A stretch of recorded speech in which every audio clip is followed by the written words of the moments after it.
अपनी बात को आरंभ करने से पहले एक छोटी सी कहानी सुनाऊंगा। कहानी क्या है कि एक राजा था।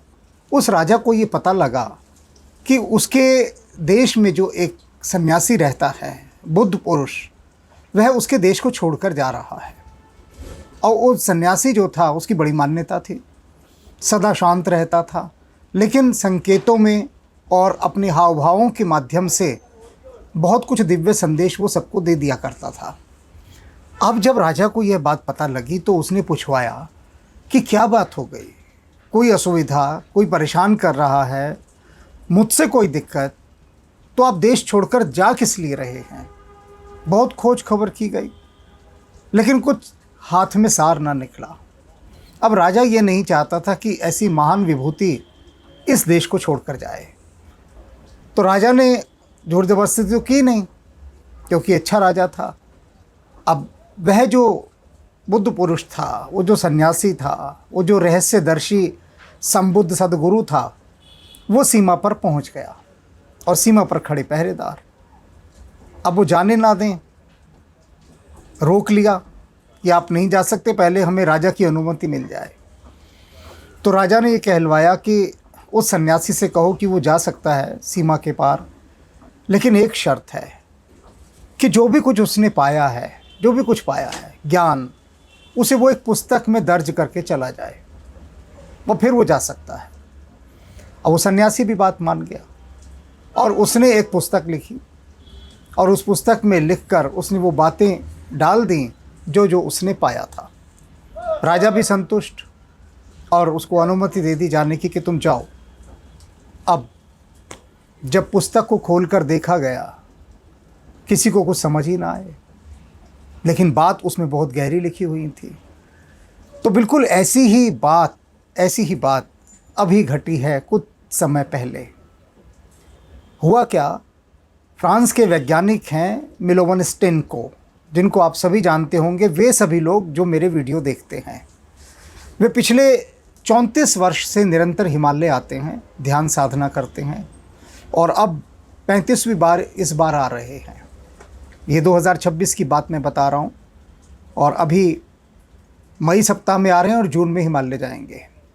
भारत के लगभग सभी तीर्थ स्थानों की यात्रा कर चुके हैं। हिमालय के महायोगी उनको कहा जाता है, जो भी लोग उनको वहाँ जानते हैं, क्योंकि 34 वर्षों से जो लगातार 1 महीने आकर हिमालय में गहन साधना करे, और कौन करे, जो वैज्ञानिक भी है, जो उच्च कोटि का प्रतिभाशाली व्यक्ति है, ऐसी महान विभूति हिमालय में जाकर ध्यान करे, तो ये ध्यान और विज्ञान का संगम है।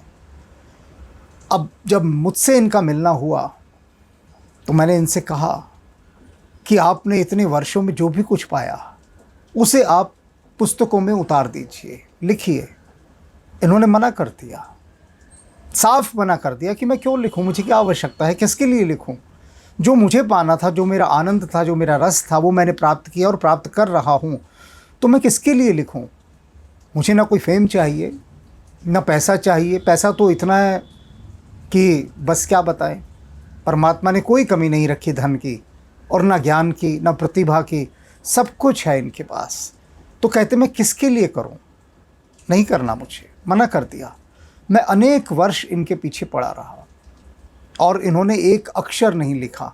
हाँ, कुछ वीडियो इन्होंने ज़रूर बनवाए। जो मेरी पत्नी के साथ इनके कुछ पॉडकास्ट हैं जिनमें कुछ बातचीत है, सहज स्वाभाविक। या जब भी ये भारत आती हैं तो कुछ भक्तों के घर इनको मैं ले जाता हूँ, जहाँ बैठकर लोग अपने अपने मन की समस्याओं को रखते हैं और ये इनके उत्तर देते हैं। तो वो कुछ रिकॉर्डिंग्स हैं, बाकी लिखा इन्होंने कुछ नहीं।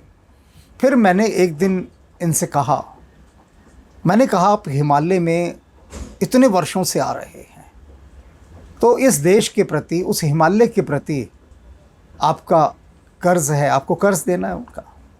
आप कर्जदार हैं उनके, तो आपको कर्ज नहीं चुकाना क्या। तो कर्ज चुकाने का सबसे अच्छा तरीका ये है कि उस हिमालय में आकर ज्ञान साधना करने के बाद जो भी कुछ आपने पाया वो आप दीजिए, पुस्तकों में दर्ज कीजिए, लिखिए उसे। और लिखने के बाद उनके ये काम आएगा जो वास्तव में ध्यान साधना के प्यासे हैं, जो ज्ञान मार्ग के प्यासे हैं। उन ज्ञान मार्गियों के लिए आप कुछ दीजिए, और जो भक्ति मार्ग है उनके लिए तो आप साधना करते ही हैं, वो दे ही रहे हैं, वो सब दिख ही रहा है। तो आप उनके लिए लिखिए। ये चुप हो गए और इन्होंने मेरे उस निमंत्रण को, उस सुझाव को, उस परामर्श को, कुछ भी कह लीजिए, उसे स्वीकार किया। और इन्होंने जो पहली किताब लिखी, उस किताब का नाम था आत्मा रीसेट, अर्थात हम किस तरह से अपनी आत्मा को रीसेट करें। बहुत सारे लोगों ने ये कहा कि आत्मा तो कभी रीसेट की ही नहीं जा सकती, आत्मा के साथ तो कुछ किया ही नहीं जा सकता। बात ठीक है, उसका भी मैंने उत्तर दिया और आगे भी अभी दूंगा। लेकिन हुआ क्या, जब वो आत्मा रीसेट पुस्तक आई, वो पुस्तक क्या थी? अक्कड़ बक्कड़ बम्बे बो 80-90 पूरे 100। अनेक भक्तों ने उसको पढ़ा और कहा कि जी हमारी समझ में कुछ नहीं आया, सब दिमाग के ऊपर से चली गई किताब, कुछ भी समझ में नहीं आया। तो मैंने कहा जब सारी किताब सिर के ऊपर से चली गई तो सिर को थोड़ा और ऊपर कीजिए ना। बजाय कि किताब को दोष देने के अपने सिर को क्यों नहीं ऊपर करते हम अक्सर यही कहते हैं, कोई चीज़ समझ नहीं आती तो उसकी आलोचना करते हैं, निंदा करते हैं और कहते हैं ये बेकार है, ये हमारी समझ से बाहर है। तो जो हमारी समझ से बाहर हो, क्या वह बेकार हो जाता है? सोचिए जरा, बेकार तो नहीं हो जाता ना। अब मैं कहूँ ये अंतरिक्ष विमान जो जाता है, रॉकेट, आपको ये तो हमारी समझ से बाहर की चीज़ें बेकार है, ये तो बेकार थोड़ी ना हो गया। अंतर क्या हुआ? हमारी समझ से बाहर हो गया ना। तो ऐसे संसार में न जाने कितनी बातें ऐसी हैं जो हमारी समझ से बाहर की हैं, लेकिन वो बेकार तो नहीं हो जाती। तो क्या करना है? अपनी समझ को थोड़ा बढ़ाना है। जब समझ हमारी बढ़ती है तो उस नासमझी के निकट पहुंचती है, और नासमझी के निकट जब समझ पहुंचती है तो ऐसा ही होता है कि जैसे अंधेरे के पास सूरज पहुंच जाए। अंधेरे के पास सूरज पहुंचेगा तो क्या होगा? प्रकाश होगा, अंधकार भाग जाएगा। तो नासमझी के पास जब समझ पहुंचेगी तो क्या होगा? कि नासमझी चली जाएगी और समझ रह जाएगी। तो अब ऐसे धीरे धीरे करते करते उनकी अनेक पुस्तकें आईं, और जिनमें आज जिस पुस्तक की बात मैं कर रहा हूँ उसका नाम है आत्मा ब्लूप्रिंट। ये पुस्तक आपके सामने है, आत्मा ब्लूप्रिंट। सोने का पानी फिरा हुआ है, यानी गोल्डन पॉलिश, ये गोल्डन ग्लिटरिंग पॉलिश, सबसे अच्छी बेहतरीन किताब तैयार करवाई गई, अच्छा कागज़, अच्छी प्रिंटिंग, अच्छा गत्ता, सब कुछ बेहतर। तो ईशान ध्यान मंदिर में जो भी कुछ होगा अपनी ओर से प्रयास होता है जितना बेहतर हो सके वो, और ये हुआ। अब ये आत्मा ब्लूप्रिंट क्या है? कि हमारी आत्मा का ब्लूप्रिंट। अब वही बात यहाँ फिर से उठती है कि क्या आत्मा का कोई ब्लूप्रिंट होता है? आत्मा का क्या ब्लूप्रिंट बनाया जा सकता है? और सबसे पहले तो ब्लूप्रिंट क्या है, सबसे पहले हम ब्लूप्रिंट की बात करेंगे। दरअसल प्राचीन काल भी नहीं, 19वीं शताब्दी में एक ऐसी रासायनिक प्रक्रिया थी जिसके अंदर एक कागज़ के ऊपर एक रसायन की परत चढ़ाई जाती थी जो नीले रंग का होता था, गहरे नीले रंग का, और उसके ऊपर फिर सफ़ेद रंग से रेखाएं खींची जाती थी। और इसका इस्तेमाल इमारतों या बड़ी बड़ी परियोजनाओं के प्रिंट बनाने के लिए किया जाता था। तो वो जो बैकग्राउंड होती थी गहरे नीले रंग की होती थी। गहरे नीले रंग की होने के कारण जो प्रिंट हुआ उसको ब्लूप्रिंट कहा गया। ये एक बहुवीरी समाज बन गया, यानी एक प्रतीक बन गया। किस बात का प्रतीक बन गया? कि जो साइनोटाइप केमिकल था, उस केमिकल के ऊपर जो सफ़ेद रेखाएं खींची गई, वो जो प्रिंट नीले रंग का था, वो ब्लूप्रिंट का मतलब क्या हुआ? कि आप कोई भी परियोजना बनाएंगे तो उसका जो एक नक्शा तैयार होगा, उसका जो खाका तैयार होगा, उसको ब्लूप्रिंट कहा गया। जैसे कि हॉर्स पावर कहते हैं, मशीनों के लिए क्या कहा गया? Horse power. हॉर्स माने क्या? घोड़े, घोड़े की शक्ति। तो घोड़े की शक्ति कहाँ से आ गई भाई?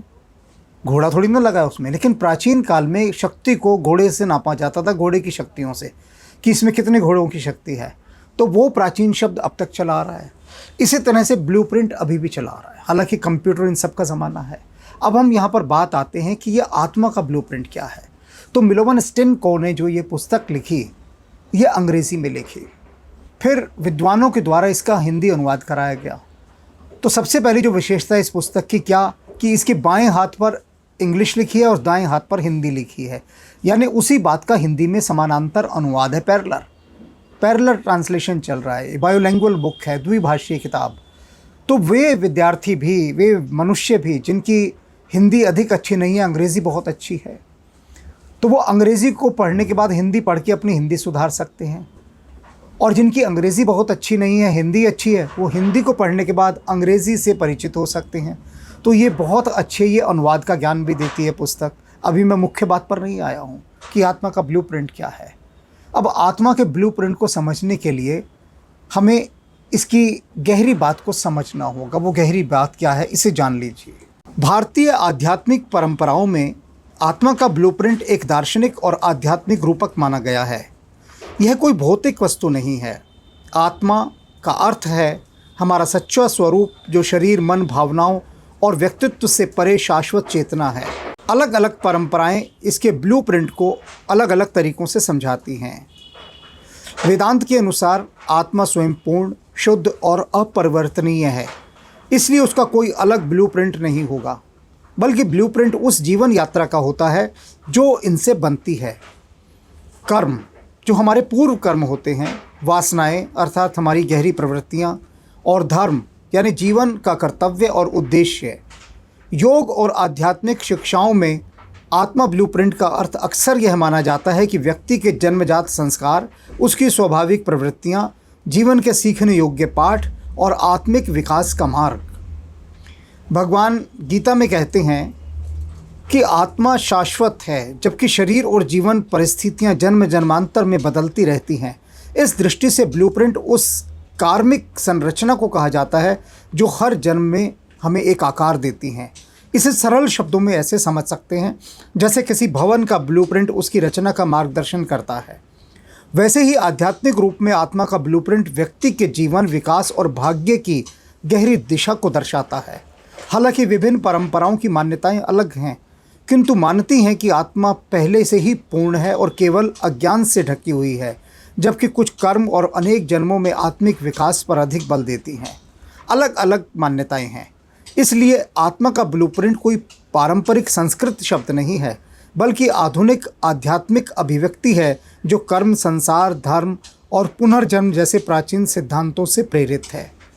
अब जैसा कि अभी बताया गया कि ये कोई संस्कृत शब्द नहीं है आत्मा ब्लूप्रिंट, क्योंकि जो ब्लूप्रिंट है ये तो है कि हमारे पूरे कर्म, संस्कार इत्यादि से मिलकर जो निर्मित होगा और उस निर्माण से हमारी जो यात्रा होगी वो कैसी यात्रा होगी, उसका ये ब्लूप्रिंट है। अब इस आत्मा ब्लूप्रिंट का मैं एक उदाहरण आपको दूंगा जो लगभग पूरी गीता को स्पष्ट करता है, वैराग्य शब्द को। अक्सर लोग मुझसे पूछते हैं कि वैराग्य क्या है, जिसे भगवान कृष्ण बारंबार गीता में अर्जुन को समझा रहे हैं कि अर्जुन, अभ्यास और वैराग्य से सब कुछ संभव है। तो वैराग्य के बारे में जो इस आत्मा ब्लूप्रिंट में ये महायोगी कह रहे हैं उसे समझ लीजिए क्या है। ये पृष्ठ 279 पर है, पेज नंबर 279, और ये जो उक्ति है, जो कोटेशन है, ये है 1899, 1899। वैराग्य का मूल यह बोध है कि वस्तुओं से प्राप्त होने वाले सुख अनित्य हैं। क्या है वैराग्य? कि जितनी भी वस्तुएं हमारे पास हैं उनसे जो भी सुख हमें प्राप्त हो रहे हैं, प्रत्येक वस्तु से कोई ना कोई सुख तो प्राप्त हो रहा है। अब वो जो सुख प्राप्त हो रहा है वह अनित्य है, यानी नश्वर है, वो नष्ट हो जाने वाला है। इस भाव को जब हम अपने साथ रखते हैं तो वैराग्य होता है। ये भाव ना होने के कारण क्या होता है कि हमने जितना भी पसारा ये इकट्ठा कर रखा है अपने साथ चारों तरफ, जितना भी धन, दौलत, घर, गाड़ियाँ, बैंक बैलेंस, मतलब जो भी कुछ है, उन सब के साथ हम अपनी एकरूपता स्थापित कर लेते हैं। हम ये मान लेते हैं सदा रहेगा, और जब वो सदा नहीं रहता तो वो दुख का कारण बनता है। तो वैराग्य क्या है? इस बोध को रखना कि जितने भी सुख के साधन हैं ये सब अनित्य हैं, एक दिन नष्ट हो जाएंगे। इसका बोध बना रहे। पता तो सबको है, इन्फॉर्मेशन सबको है, लेकिन इन्फॉर्मेशन फीलिंग नहीं बनती, अनुभूति नहीं बनती, एक्सपीरियंस नहीं बनती। शब्द जब तक अनुभूति ना बन जाएं, शब्द व्यर्थ हैं। तो यहाँ कह रहे हैं उस बात की अनुभूति बनी रहे। फिर 1900 कोटेशन, अब कह रहे हैं वैराग्य तो हो गया, मान लिया। अब कैसे पता लगेगा कि वैराग्य हो गया? तो वैराग्य हो गया, इसका एक प्रमाण है। क्या है? इसका स्वभाव। अब क्या है कि फिर उसका स्वभाव कैसा हो जाता है जिसको वैराग्य हो जाए? उन वस्तुओं के आनंद के प्रति अरुचि हो जाती है। जो भी वस्तुएं हैं, मान लीजिए आपने कोई बहुत अच्छी गाड़ी और बंगला रखा, बहुत ऊंचा पद हो गया।